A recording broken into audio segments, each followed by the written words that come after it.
universo puede ser no solo más misterioso de lo que suponemos, sino aún más de lo que podemos suponer. Que la astrología simplemente es una disciplina que estudia la interrelación entre los seres humanos y el cosmos, ¿no? Yo creo que esa vieja regla de que lo que es arriba es abajo y el paralelismo entre el macrocosmos y el microcosmos es la preocupación que tiene la astrología. ¿Hasta qué punto hay una incidencia de la disposición de los planetas en la vida? Pues yo creo que estudia fundamentalmente eso. ¿Por qué funciona? Es un enigma que no tenemos nada resuelto, ¿no? Yo creo, apuntaría un poco, o terminaría de decir a la pregunta anterior, que no es astrología lo que normalmente la gente cree. Es decir, he dicho lo que es, pero no lo que no es. No es los horóscopos de revista, por ejemplo. No es astrología decir uno, yo soy Aries, y con eso pensar que ya sabe todo sobre su carácter y sobre su destino. Pero ¿por qué funciona? Es algo que no sabemos. Mira, lo que ocurre es que actualmente sí que se están haciendo estudios sumamente interesantes sobre la física, basados especialmente en la luz y en el electromagnetismo, ¿no? Y, por ejemplo, los congresos que se están haciendo recientemente, en estos últimos años, apuntan en ese tipo de estudios, en esa orientación, que parece que al final, pues yo creo que va a ser la física, concretamente la física nuclear, la que probablemente dé la respuesta a por qué funciona la astrología. No creo que seamos los astrólogos quienes demos la respuesta, y tampoco es nuestra función. Normalmente ese tipo de física y de matemáticas nos queda un poco alejada porque es verdaderamente compleja, pero de hecho sí que hay astrólogos punteros que están trabajando sobre esa investigación y que vierten ese contenido en los congresos. Existía gran actividad astrológica antes de los primeros documentos que conocemos pertenecientes al siglo VII a.C. Los periodos lunares, por ejemplo, se conocían ya hace unos 32.000 años. De Egipto nos han llegado mapas estelares que datan del año 4200 a.C., pero fueron los caldeos los que perfeccionaron la astrología. Estos astrónomos y agudos matemáticos de la vieja Babilonia utilizarían el saber astrológico sobre todo para los grandes acontecimientos y el asesoramiento del rey. Hasta el siglo XVII, momento en el que cada uno seguiría su camino, astronomía y astrología permanecerían unidas. Y no será hasta el siglo XIX, con el romanticismo, cuando la astrología vuelva a ser objeto de interés y de estudio. Muchos son los astrólogos que en la actualidad luchan para que la astrología recupere su antiguo lugar junto a la ciencia. La astrología está claro que está llamando a la puerta de las universidades y que va a entrar muy pronto. Yo creo que ya está. De hecho, hay bastantes universidades donde se están dando cursos de posgrado, de especialidad, como astrología médica, recientemente en Zaragoza, por ejemplo, ya se está dando, y que, bueno, ya sabes que una de mis facetas es promover congresos, y algunos de los congresistas que vienen, algunos de los conferenciantes me dice, oye, pero esto se va a publicar, porque son profesores de universidad, algunos de ellos, y tienen interés en ir haciendo currículum en lo que es la parte astrológica para el día que se necesite un profesor de astrología dentro de la universidad. Pues para eso están ellos, y que no venga un advenedizo, un espontáneo, porque es gente que lleva 20, 30 años trabajando y amando la astrología, investigándola, ¿no? La astrología volverá a las universidades, como ya lo profetizó Carl Gustav Jung, ¿no? Le dijo que volvería a llamar a la puerta de las universidades de la que se le expulsó en su momento. A pesar de que la mayor parte de la población tiene algún conocimiento sobre los horóscopos, la astrología es una gran desconocida en nuestro país. La información astrológica más popular viene de los horóscopos de revista, algo que junto con la utilización de la astrología por parte de adivinos, videntes o cartomantes, colabora a que la confusión y las reticencias hacia ella sean mayores. Hay muchos motivos, fundamentalmente dos. Uno, que los medios de comunicación han estado publicando desde el siglo XIX, desde casi principios del siglo XIX, horóscopos masivos simplemente pues porque vende. Eso vende, atrae, y la gente lo lee, tanto los que dicen creer como los que dicen no creer. Lo lee casi todo el mundo. Es algo que no sirve para nada, es algo como hacer un crucigrama, pero la gente lo lee. eso indudablemente lleva a una adulteración del conocimiento astrológico. La gente piensa que astrología es lo que se publica en los periódicos y obviamente piensa que eso no funciona o que no tiene sentido y que todos no pueden ser iguales. O sea, la gente no es tonta, hace razonamientos bastante lógicos. Lo que pasa es que, por desgracia, la astrología todavía es una desconocida y ha pesado sobre ella la Inquisición a lo largo de los siglos y desde distintos estamentos, ¿no? Y esto es una de las cosas que la ha condenado al oscurantismo, aparte de la picaresca que existe dentro de la astrología y que nosotros, los astrólogos, como colectivo, no hemos sido capaces de darle el lugar que se merece en la sociedad y entre las ramas del saber. Por lo tanto, yo creo que la prensa es culpable, el peso de la Inquisición a lo largo de los tiempos es culpable, los astrólogos somos culpables, que no hemos sabido conseguir el lugar que merece para la astrología, y creo que en ello estamos, en esa noble tarea. Y la gente es la menos culpable, porque a la gente no le va a llegar información de todo. Fíjate que hoy día lo que reina es la especialización dentro de otra especialización. ¿Cómo va a llegarme a mí información de algo que está a saber dónde? O sea, si no me llega información auténtica de lo que es la astrología, ¿cómo voy a saber apreciarla? Y eso es lo que le pasa a la mayor parte de la gente. Sin embargo, yo te puedo decir que he conocido a muchísima gente que pensaba que la astrología era una tontería, y después de una conversación y de darse cuenta de las diferencias que puede haber y de leerse un par de libritos, han cambiado totalmente de opinión. Por eso decía antes que hoy día a la astrología solo se la puede criticar desde la ignorancia. El elemento fundamental de la astrología es la carta astral o carta natal. La carta astral es el mapa del cielo en el momento del nacimiento de una persona o un acontecimiento. La Tierra será el centro del mapa y alrededor, sobre una circunferencia, estarán situados los planetas. Este mapa hablará del esquema o estructura psicológica básica del individuo, de sus tendencias, de su herencia genética y del entorno en el que se desarrollará. Los instrumentos que utiliza el astrólogo son las efemérides o tablas de las posiciones planetarias, la tabla de casas y un atlas, aunque los cálculos también se pueden realizar con un ordenador. Estos cálculos son complejos, pero mucho más lo es la interpretación en la que la experiencia y el conocimiento del astrólogo juegan un papel fundamental, lejos de la evidencia o de la adivinación. El astrólogo aplicará un conocimiento intelectual y filosófico. Los datos necesarios se limitan a la fecha de nacimiento, la hora exacta y el lugar. Los elementos de la carta astral son los planetas, los signos y las casas. Cada uno de ellos es el símbolo que representa los aspectos de la vida de una persona que el astrólogo interpretará. Las casas representan las distintas áreas de experiencia de la vida de una persona, su carácter, aspecto físico, el hogar, el dinero, los hijos, el amor, la profesión, los amigos. Los planetas simbolizan los arquetipos y las distintas funciones psicológicas de una persona. La relación entre estos planetas, llamada aspecto, hablará de cómo se desarrolla esa tendencia en el sujeto.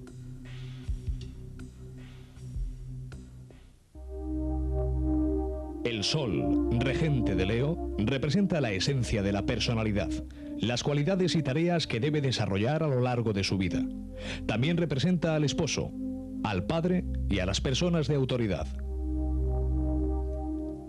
La Luna, regente de Cáncer, representa la forma de reaccionar de una persona, la máscara que se pone ante los demás, sus emociones y las figuras femeninas de su vida. Mercurio, regente de Géminis y Virgo, representa en la carta de una persona la forma de pensar del sujeto, su capacidad intelectual, su lógica. Venus, regente de Tauro y Libra, representa la capacidad de amar y de relacionarse afectivamente con el exterior. En la carta de un hombre, además, representa su prototipo de mujer. Marte, regente de Aries, representa la capacidad de acción de un individuo, su forma de actuar, de ser combativo, de luchar. En la carta de una mujer también simbolizará su tipo de hombre ideal. Júpiter, regente de Sagitario, representa su código ético y moral, su forma de desarrollarse en la vida y su visión religiosa de esta. Saturno, regente de Capricornio, representa las limitaciones, los miedos, las trabas que el individuo mismo se pone, lo que más le va a costar realizar. Urano, regente de Acuario, representa la capacidad de efectuar cambios en la vida y nos hablará de cómo serán estos, de las decisiones imprevistas, los cambios súbitos. Neptuno, regente de Piscis, representa los ideales del sujeto, su espiritualidad y cómo los desarrollará.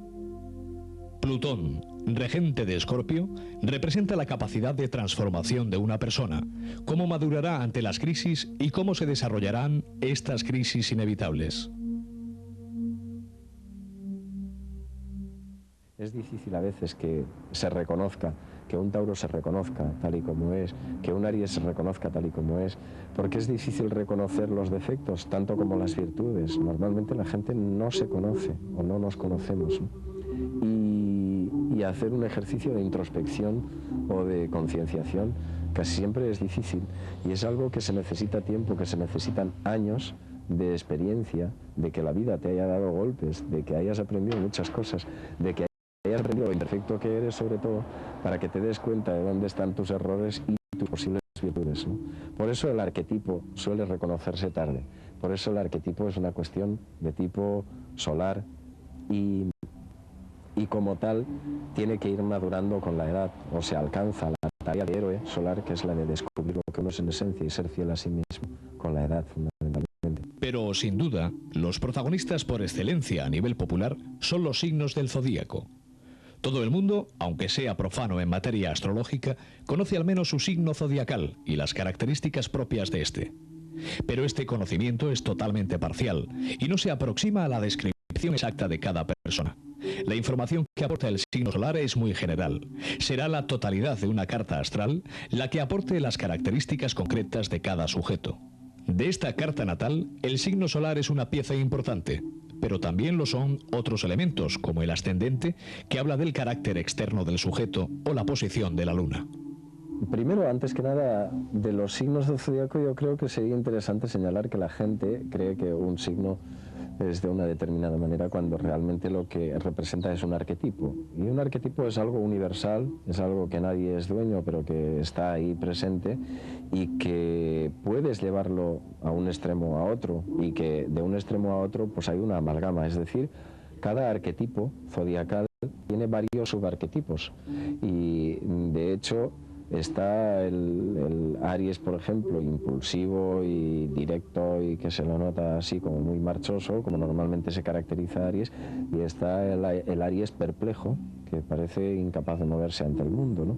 Y esto sería interesante que la gente comprenda y que se vaya difundiendo ya cuando se hacen publicaciones sobre los signos del zodiaco, que hay por lo menos dos subarquetipos fundamentales y que en función de las dominantes planetarias habrá uno o habrá otro, ¿no? También es importante pensar que el signo del zodiaco no hace que la persona sea según ese signo, porque de hecho pues te manifiestas más según el ascendente que según el signo, normalmente, por ejemplo, y eso camufla bastante el signo al que eres.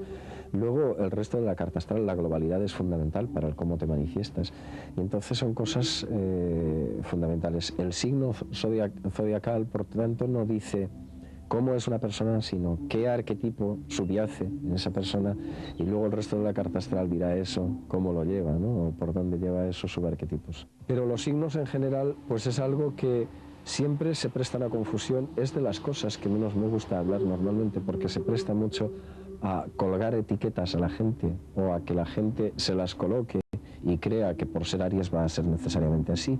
Por ser Aries va a tener eso en esencia, pero es posible que tarde tanto como a una edad de los 40 años en descubrir que es así. Es decir, hay una crisis en torno a los 40, la crisis generacional de los 40, que es muy importante desde el punto de vista astrológico, y es curiosamente cuando mucha gente descubre cosas de sí mismo que hasta entonces no las ha descubierto, y descubre que llevaba un arquetipo encerrado ahí al que se había revelado o se había negado, ¿no? O que había sido inconsciente que lo tenía. Y esto con los signos del zodiaco ocurre bastante, ¿no? Y por eso es peligroso que la gente tienda a colocarse etiquetas de algo que normalmente no es capaz de identificar de un modo consciente.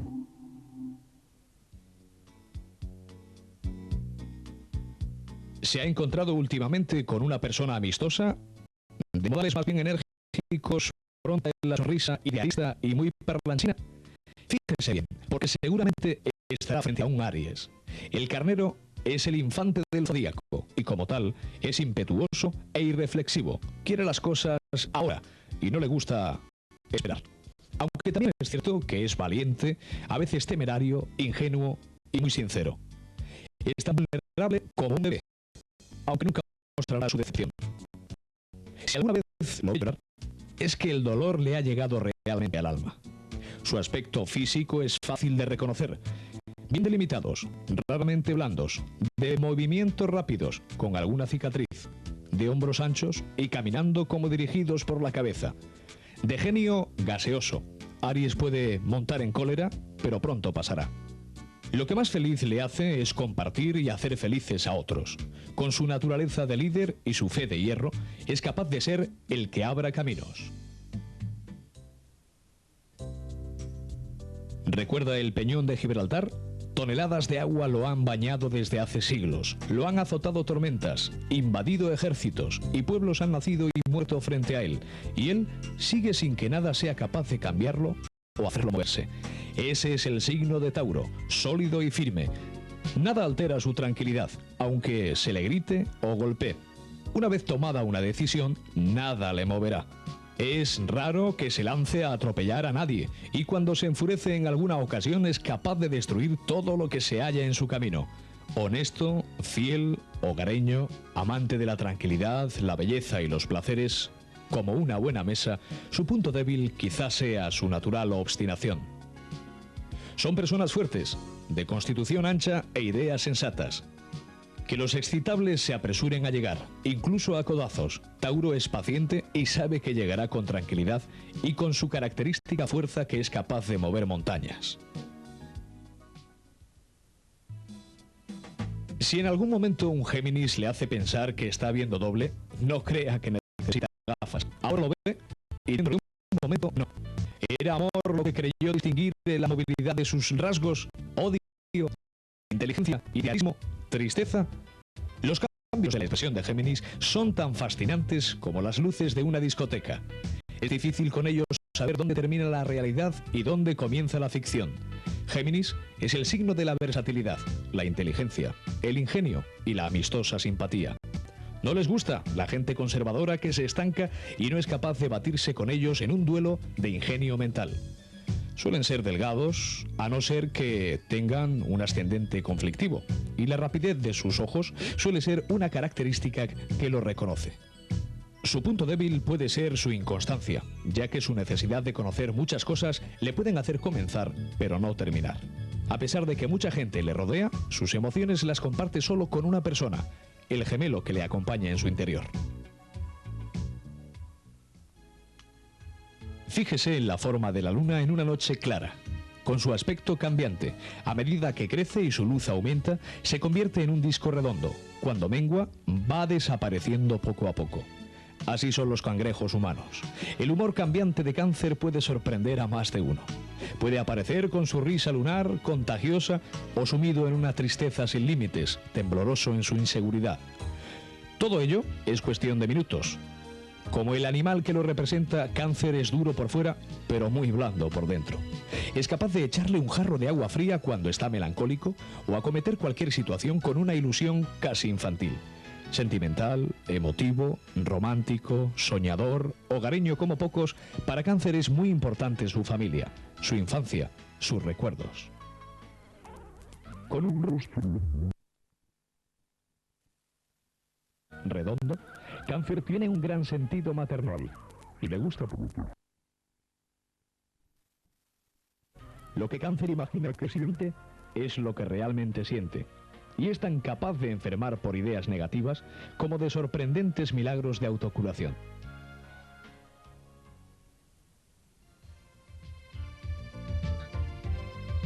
¿Hay alguna persona que le haya dicho últimamente que no le haga favores mientras le exhibía una fascinante y elegante sonrisa? Ese era el gran felino. Leo puede rugir ferozmente cuando se siente despreciado o ronronear cariñosamente cuando se siente importante.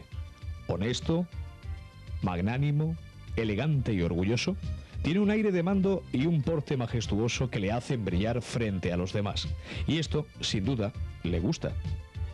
Tiene tendencia a perdonar y a olvidar, y necesita que le recuerden constantemente lo que vale, porque con su rugido y su melena esconde en el fondo un gatito ávido de cariño.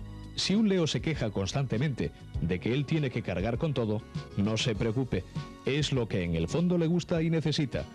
Es creativo, original, vital y fuerte. Un amigo leal y también un enemigo justo pero poderoso. Cuando en una reunión se fije en ese perfeccionista, silencioso, con apariencia pulcra y metódica, está sin duda frente a un Virgo. Poco amante de grandes reuniones sociales, a Virgo le gusta estar empleado en hacer cosas prácticas. Tiene un mecanismo mental de relojería y un especial gusto por mirar las cosas con lupa, por hacerlo todo con una perfección que raya en la manía. Incuestionablemente, son gentes de confianza y sincera, modestos y muy inseguros, se sienten molestos por la vulgaridad y el descuido, y se preocupa mucho por la alimentación, la vida sana, el orden y la higiene. Cuando algún Virgo cometa un error, cosa poco frecuente, señáleselo con tacto si quiere conservar su amistad. El propósito de la balanza es el equilibrio, y como tal, Libra es un signo que persigue colocar los dos platillos en la misma línea. Pero primero se inclinan hacia un lado y luego hacia el otro. Lejos de serlo, Libra es el gran perseguidor del equilibrio. Es afable y cordial, aunque también puede ponerse hosco y resistirse a recibir órdenes. Libra es inteligente y al mismo tiempo ingenuo y crédulo. Capaz de hablar hasta dejarle sordo, a la hora de escuchar es una maravilla. La mayoría de los Libra tienden a mostrar físicamente curvas en lugar de ángulos y son capaces de pronunciar frases vulgares con una elegancia exquisita. Se les suele tildar de ociosos, pero tras periodos de gran actividad necesitan reponer energías en soledad. Le encanta discutir y sobre todo comparar. Puede hacer largas listas de pros y contras y pedir opinión a todo el mundo para luego sacar su propia conclusión. Por ello, tomar decisiones es algo difícil para Libra. La justicia y el equilibrio son palabras fundamentales para este signo de artistas. Cuando el platillo de la balanza se desequilibra, el radiante optimismo se convierte en pánico silencioso.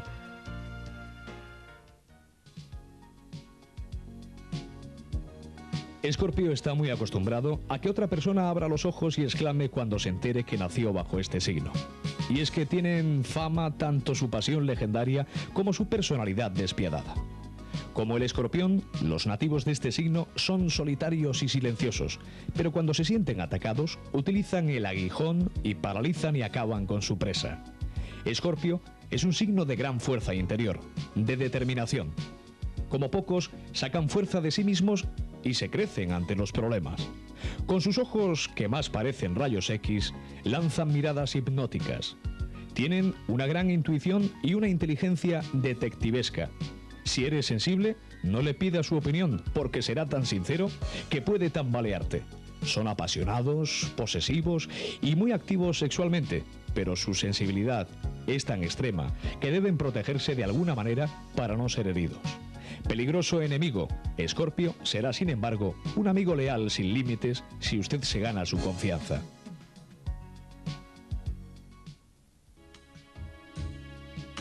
Sagitario es capaz de acercarse con gran bullicio, darle una palmada en el hombro con brusquedad y sonreírle amistosamente.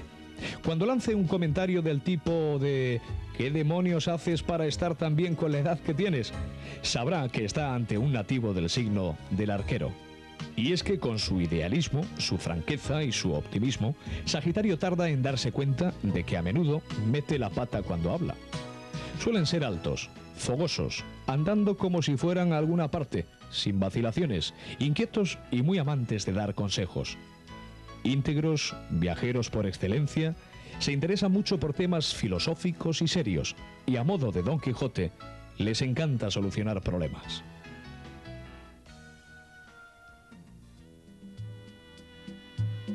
Entender el carácter de Capricornio es cualquier cosa menos fácil. Como la cabra que sube la ladera de la montaña, perseguida por la inteligencia de los hombres, mientras ella trepa sin tregua, sin descanso y sin vacilación, también Capricornio acaba ganando en la lucha diaria. Tiene una determinación sin límites, es capaz de emplearse a fondo con tal de conseguir lo que quiere, sin dejar que los sentimentalismos le empañen.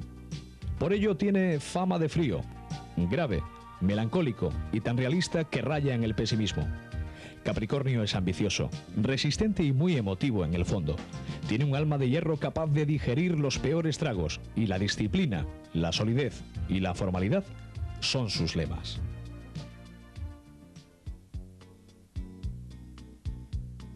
¿Le parece extraño que una persona en apariencia amable e interesada por usted pueda de repente ser tan fría e insensible? ¿No entiende por qué no le ha vuelto a ver después de la encantadora tarde que pasaron juntos? Si le pregunta cuándo nació, seguramente será Acuario. Con este signo, debe estar siempre preparado para lo más inesperado. Lo mismo puede estar mentalmente a kilómetros de distancia que escudriñándole como a través de un microscopio. Rebelde por naturaleza, Acuario es el defensor de la honestidad, la amistad, la innovación y la lucha por la verdad y por la paz. Vive más en el futuro que en el presente. Por ello suele ser tildado de loco o visionario, pero ciertamente su destellante intuición le hace andar por delante de otros. Con su corazón solitario vive perplejo ante la sociedad, observándola a través de su mirada idealista y revolucionaria.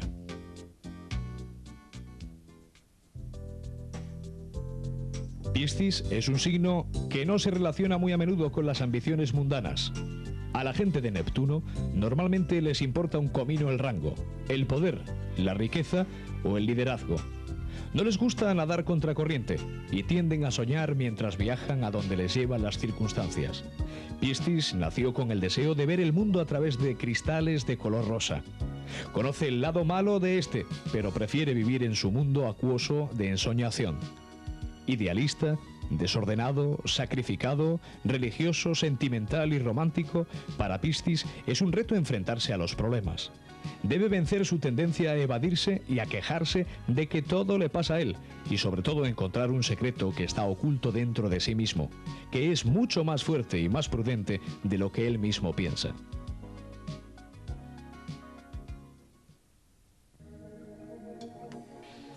Acercarse a la astrología en profundidad puede ser un paso para descubrir todo un mundo que nos puede dejar realmente perplejos.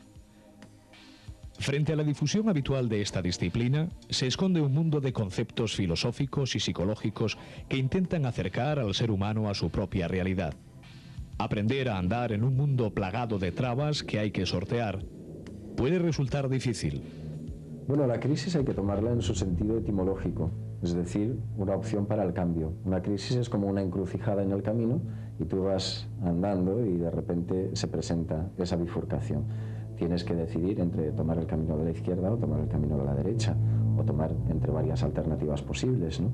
Y eso es una crisis. Lo que pasa que normalmente entendemos crisis en un sentido negativo porque estamos educados de una manera conservadora y estamos educados de manera posesiva, de manera que tendemos a acaparar, a mantener. Nos cuesta mucho cambiar, tenemos mucho miedo al cambio, y eso de miedo a la libertad que ya escribió en su día Erich Fromm, yo creo que sería aplicable a las crisis, ¿no? No hay que tener miedo a la libertad, pero sobre todo no hay que tener miedo a la libertad de crecer, a la libertad de ser fiel a uno mismo y a la libertad de ir a una crisis y de tratar de integrarla lo mejor posible. Es decir, en una crisis tienes que aprender a tomar una decisión y en ese momento tienes que asumirla con todas las consecuencias.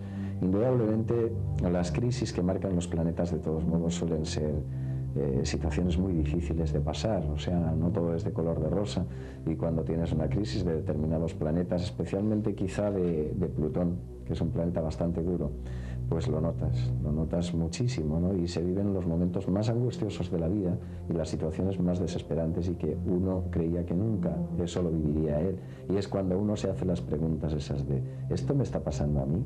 ¿Y por qué a mí? ¿Y por qué no a otros? Y ese tipo de preguntas con las que normalmente se empieza una crisis. Pero lo mejor ante una crisis es primero ser consciente y asumir que uno está ante una crisis, porque si la niega nunca podrá solucionarla. Después tratar de abordar o de identificar cuál es el foco de esa crisis, que puede estar en el presente, puede estar en el pasado, puede estar en nosotros, puede estar en el entorno, en las circunstancias, tratar de abordarlo, si hace falta con la ayuda de algún terapeuta. Y una vez hecho eso, una vez se asume que hay una crisis y se ha localizado el foco, entonces tomarse el tiempo con tranquilidad, con deportividad y sin perder el sentido del humor, ¿no? Que siempre es fundamental para poder abordar y superar, integrar constructivamente lo que represente cualquier crisis.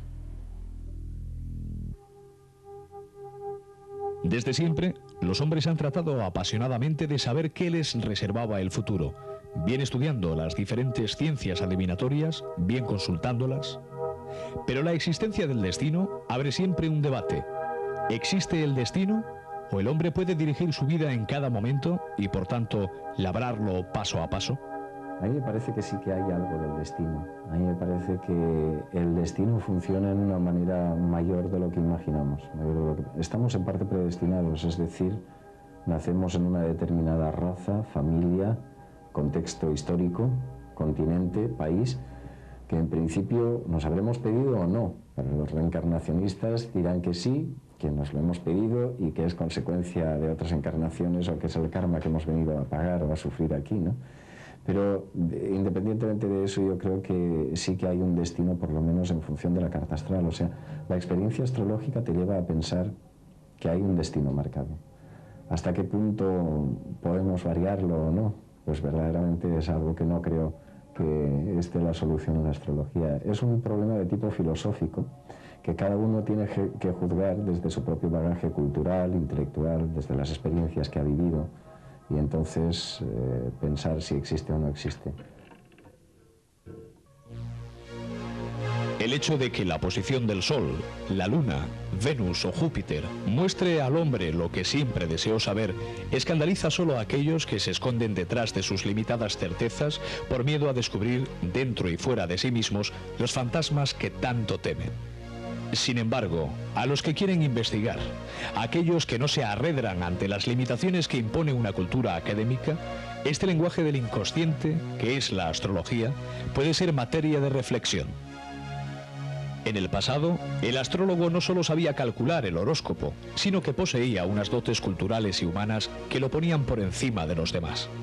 Hoy también, y al margen de la adivinación, la astrología debe servir para extraer del ser humano sus verdaderas necesidades, a menudo muy distintas de las que él cree.